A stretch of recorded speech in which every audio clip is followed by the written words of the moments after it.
மூட்டையை ஏத்தி இறக்குதுன்னா 1900 கோடி இழப்புன்னு அரசு சொல்லுது. ஒரு ரேஷன் அடித்தட்டு மக்கள் ரேஷன் அரிசி வாங்கி சாப்பிடுற மக்கள் யாரா இருப்பா? அவனுக்கு அரிசி கொண்டு போனதுல ஏத்தி இறக்குன்னா 1900 கோடி இழப்புன்னா தனியார் போக்குவரத்து லாபத்துல போகும்போது அரசு போக்குவரத்து இழப்புல கேட்டா நாங்க இலவச பஸ் பாஸ். நான் கேட்டது தரமான சரியான சமமான கல்வியை இலவசமா. நீங்க கொடுக்கறது 15 ரூபா 20 ரூபா பஸ் பாஸ். நான் அங்க 10 லட்ச ரூபா கட்டி சீட் வாங்கி படிக்கிறேன். நீ ஒண்ணு செய்ய, அந்த கல்வியை இலவசமா தந்துரு, நான் பஸ்ஸுக்கு டிக்கெட் எடுத்துக்கிறேங்கிற. நீ தலைகீழா இருக்கு.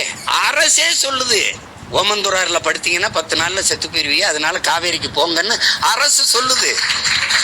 தம்பி செந்தில் பாலாஜியை சேர்த்த 2வது நாள் அங்கே போய் ஏன் சேர்க்குறீங்க?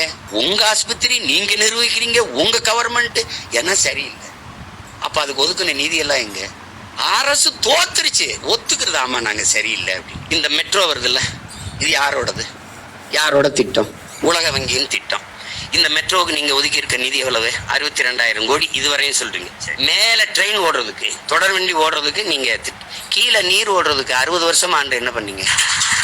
அதுல அவரே வேற சொல்றாரு, தம்பி உதயநிதியே சொல்றாரு, துணைமையில் ஒவ்வொரு ஆண்டும் இந்த துயரத்தை அனுபவிக்க ஒழிக்க முடியாது. ஒரே வழிதான் உங்களை ஒழிக்கிறது தான், வேற என்ன பண்ண முடியும்?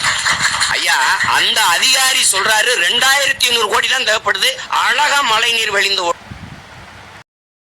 கருணாநிதி படம் மயில புடுங்க வேலை போறியா? நாங்க சாதி கட்சியோட கூட்டி வச்சு சொல்றியா? எதுக்கு போறீங்க கருணாநிதி படத்தை?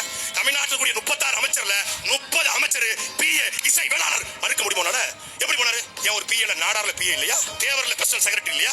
முத்திரையால பர்சனல் செக்ரட்டரி இல்லையா? கோனார்ல இல்லையா? குங்கு வேளாளர் இல்லையா? பறையர் இல்லையா? ஆதி தமிழர் இல்லையா? குயவர் இல்லையா? நாடார் இல்லையா? எப்படா இசை வேளாளர் மட்டும்? பொன்முடிக்கும் இசை வேளாளர், ஸ்டாலினுக்கும் இசை வேளாளர், செந்தில் பாலாஜிக்கும் இசை வேளாளர், அன்பில் மகேஷுக்கும் இசை வேளாளர். எப்படி ஒரு பர்சனல் செக்ரட்டரி? இதுதான்டா சாதி வெறி, இதான்டா சாதி வெறி. இதை கொடுத்துட்டாரு. வெளியில கத்திட்டு இருக்க காக்கைக்கும் குருவிக்கும் பூச்சிக்கும் வண்டுக்கும் யானைக்கும் புலிக்கும் நாய்க்கும் நரிக்கும் இது யாரு கொடுப்பா? அப்படி பார்க்கும்போது அது சரியா வரும். உலக உயிர்களின் உயிர் தேவையா இருக்கிற நீரை விற்பனை பண்டமாக்கிட்டோம், அறிவை வளர்க்கும் கல்வியை விற்பனை பொருளாக்கிட்டோம்.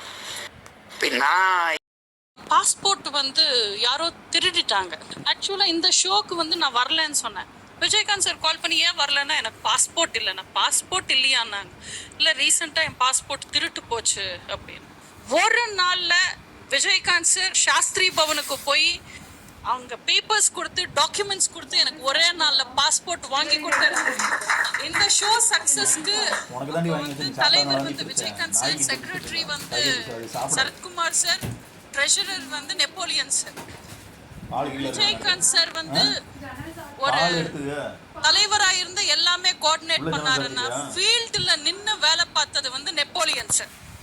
மீதி விஷயங்கள் எல்லாம் பார்த்தது சரத்குமார் சார்.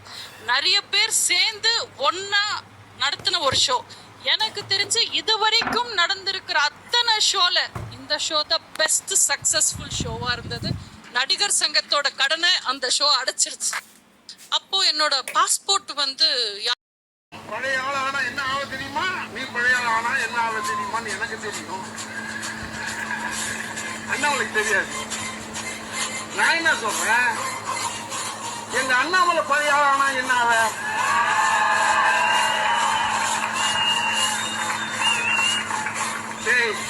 பாஷ தெரியாத கர்நாடகாலேயே மௌன பப்பு காட்டணும் அவன் தலை.